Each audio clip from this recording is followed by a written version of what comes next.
Christmas classic review time.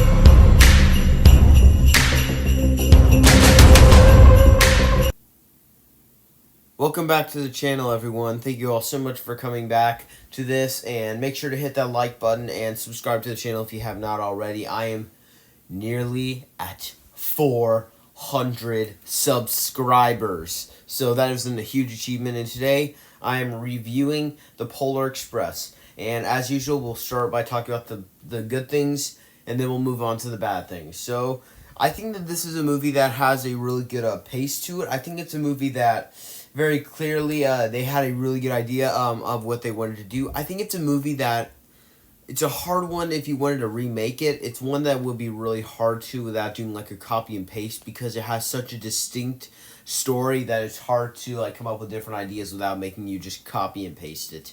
So I think that it has a lot of really good moments. I absolutely love it. I have nostalgia for it. I've watched it a trillion times. So I think that a lot of the things can age pretty well. Not so much the animation, but some of the other things. And I think it's just a timeless classic. And I also have nostalgia for it because I've been on the train, the Polar Express. It's a ride thing that you can do that certain types of states have. I've actually gone to one before, so I can say it's awesome.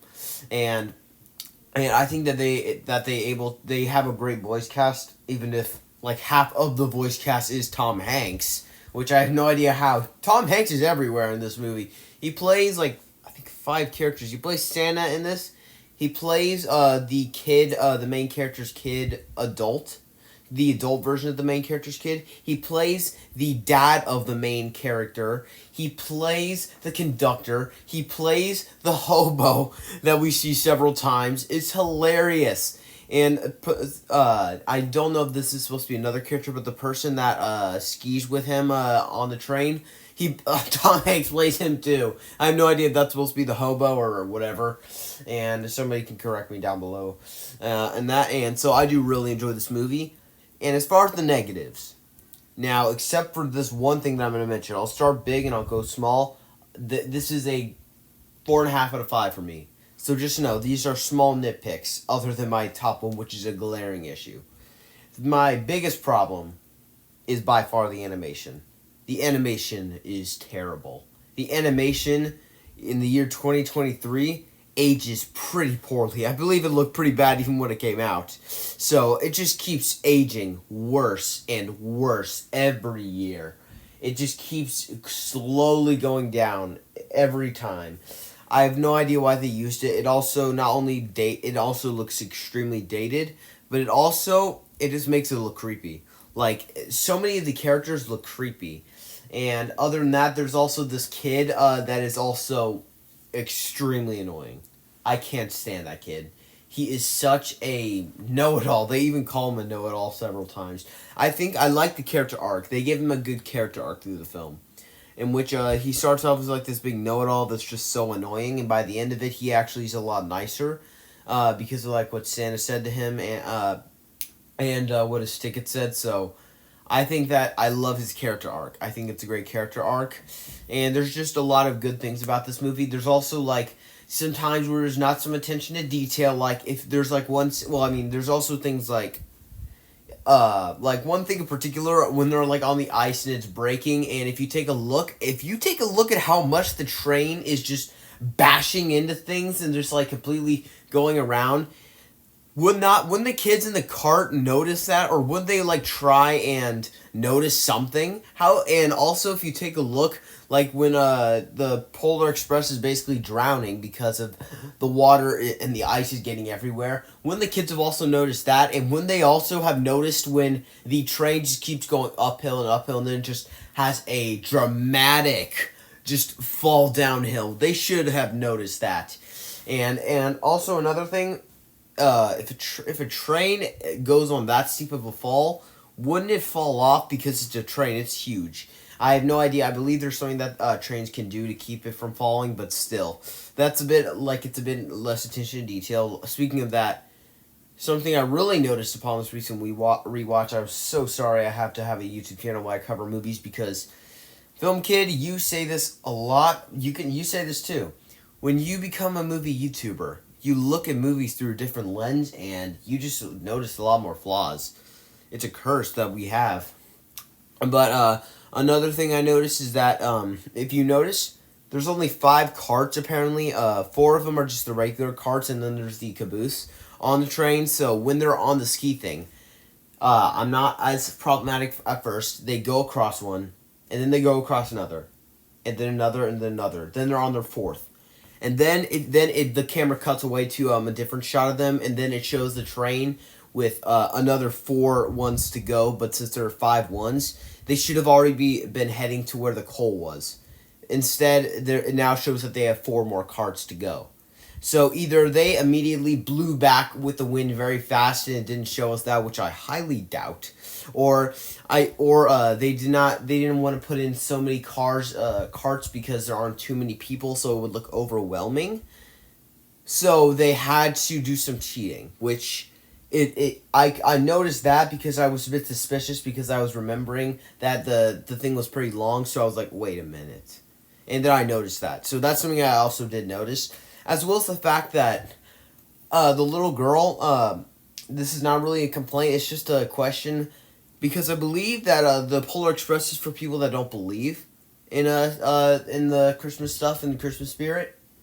But if so, then how come she gets to get on? Because she is like the most nice, sweet, and believing girl I can think of. How is it she managed to get on?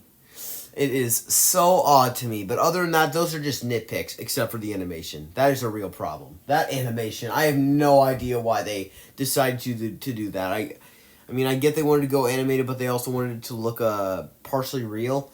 And so, it's a film you can actually do a pretty good roast on. Also, there's like a scene involving where we see the elves. And we see clips of like the children, and if you take a look at them, I believe they are completely live action. I don't think they're animated at all. So I was like, okay, that's another piece of like attention to detail. They could be animated. If so, the way that they use the monitor, it's extremely difficult to detect. Is it animated or is it live action? It's very difficult to try and do something like that. It's very difficult for you to see. As well as the fact that the animation on the elves is rough. I'm telling you, the animation on the elves, it's the same animation they use on them, but the elves look terrifying. They look so creepy, even creepier than the kids. So it just comes off weird at times, especially when we get to the elves. They can look downright mean, especially when you come to like the ones that are like making that like little smirk.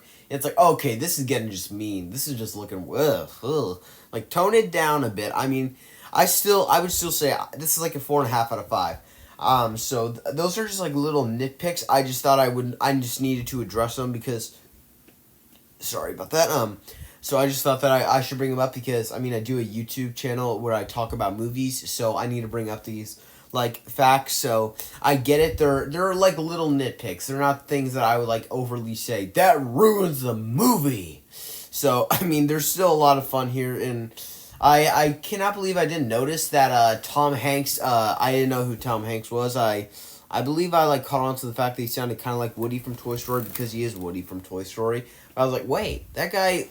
I did not notice that Tom Hanks played this many flipping characters. There is like one scene like when you see when I hear his voice as the conductor, and then when you hear him like doing the ho ho with the hobo, it says ho ho. Okay, I probably just confused a lot of people saying the hobo go ho ho ho. Yeah, I know. The hobo type guy that's on the top of the train that's like homeless or something. The way that he goes ho ho ho, it sounds just like Tom Hanks because it is Tom Hanks. I believe I caught on to that.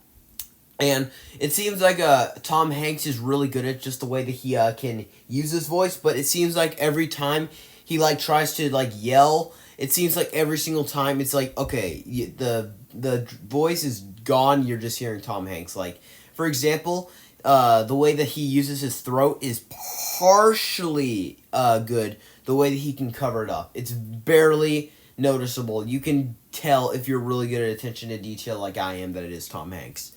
But as soon as he like does like the ho ho ho's in that, or like as soon as Santa yells in one scene, the first gift of Christmas, or in certain scenes like that, when he like starts to yell like that, you can tell immediately that it's Tom Hanks. It's like he can't keep up the voice. Like he needs to use a certain growl to do it. But when he does that, you can't growl and do the yell at the same time. So that's immediately where it happens. And another potential flaw you could give is, this is again a little nitpick. I seem to be focusing more on the negatives than the positives, but believe me, I gave this a 4.5 out of 5. It's hard to explain the positives. Meanwhile, the negatives are a lot easier to explain.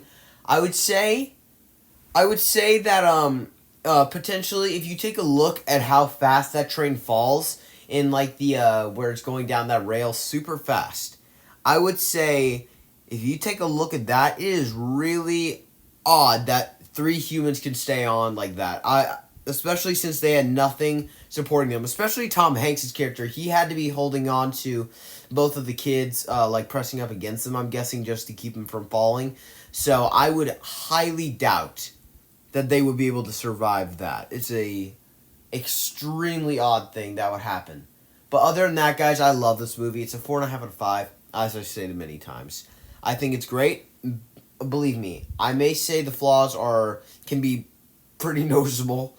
One in particular is extremely noticeable and in your face. I think we all know which one I'm talking about there. And oh yes, the score is fantastic. I will probably put the link for the score in the description. And if you can't find it, then go to my premiere of all the Christmas movies I've ever seen in my life, or the overwhelming majority of them. And if you look in the description of that, I have the link to the Polar Express thing. So make sure to stick around for that, because I will be posting, because that thing will be premiering tomorrow on Christmas Eve. And so make sure to check that out, and keep in mind I have some Christmas content coming up later. I'm gonna get a Santa Claus ranking out of the 3 movies out on Christmas Day. So stay tuned for that. So hope you guys all are having a good one. Hope you're having a good Merry Christmas. A few days before Christmas, and I hope that you guys enjoy this review, and I hope that you guys have been enjoying my channel. Thank you all so much for watching this. Make sure to like and subscribe if you haven't already, or share this video, whatever. It helps out a lot, getting people to share my videos. So make sure to, and just have a good one. Goodbye.